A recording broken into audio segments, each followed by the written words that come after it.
Much has been written about how a Trump-instigated trade war has hurt China, and with good reason. Numbers coming out of the country show that U.S. tariffs are taking a toll on Chinese economic growth, and the dismal projection is likely to be exacerbated going forward. China's manufacturing sector in October expanded at its weakest pace in more than 2 years, hurt by both slowing domestic and external demand, in what Reuters called this morning a sign of deepening cracks in the economy from an intensifying trade war with the U.S. China's official Purchasing Managers Index (PMI) dropped to 50.3 in October, the lowest mark since July 2016, and also down from 50.8 in September. The PMI gives global investors a look at business conditions in China at the beginning of the last quarter of the year. A mark of 50 or below indicates economic contraction instead of growth.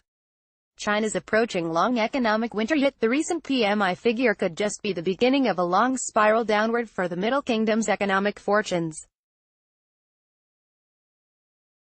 Data analyst Leland Miller told CNBC on Monday that China's economy could be facing a tough winter as economic growth slows and the effects of a trade war with the U.S. begin to take hold.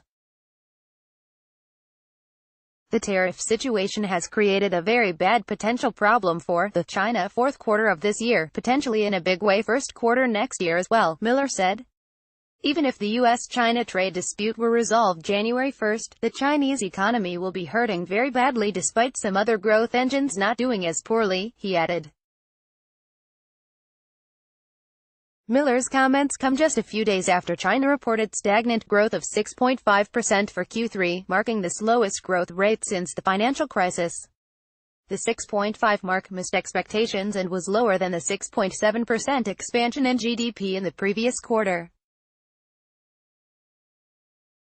Stroke of brilliance. China is undeniably taking the brunt of the ongoing trade war between Washington and Beijing squarely on the chin. However, its retaliatory tariffs against U.S. LNG imports could arguably be called a tactical stroke of brilliance.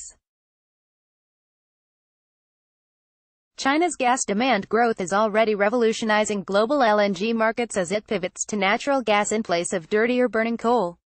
The country bypassed South Korea last year to become the world's second-largest LNG importer. China's August gas imports, both LNG and pipeline gas, spiked some 37% year-on-year, while gas imports in August were up 5.4% over the previous month. In the first 8 months of 2018, China has imported 57.18 million MT of gas, up 34.8% compared with the same period of 2017. However, August's figures are merely a flash in the pan compared to the International Energy Agency's (IEA) projections. In December, the Paris-based agency said that China's demand for natural gas will continue to soar toward 2040, outstripping domestic output by around 43%. China's annual gas production will more than double to 340 billion cubic meters in 2040, with shale gas a major contributor, but consumption is foreseen to grow even faster, reaching 600 billion cubic meters, said the China Special Report of the World Energy Outlook 2017. And it's this seemingly insatiable gas demand that gives Beijing leverage with the U.S. as the so-called second wave of U.S.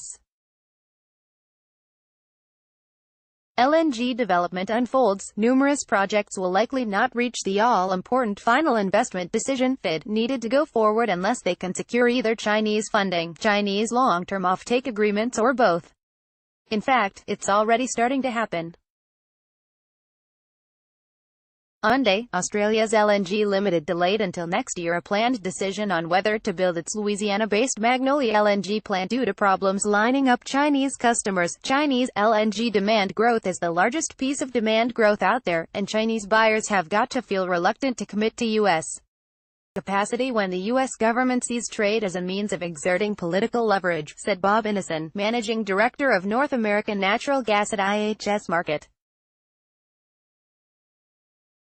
Moreover, China has indicated that it will not sign any more LNG deals until ongoing trade tensions are over. Going forward, newer LNG project developers without the experience or deep pockets of an ExxonMobil, Shell or Cheniere Energy will be caught holding the bag.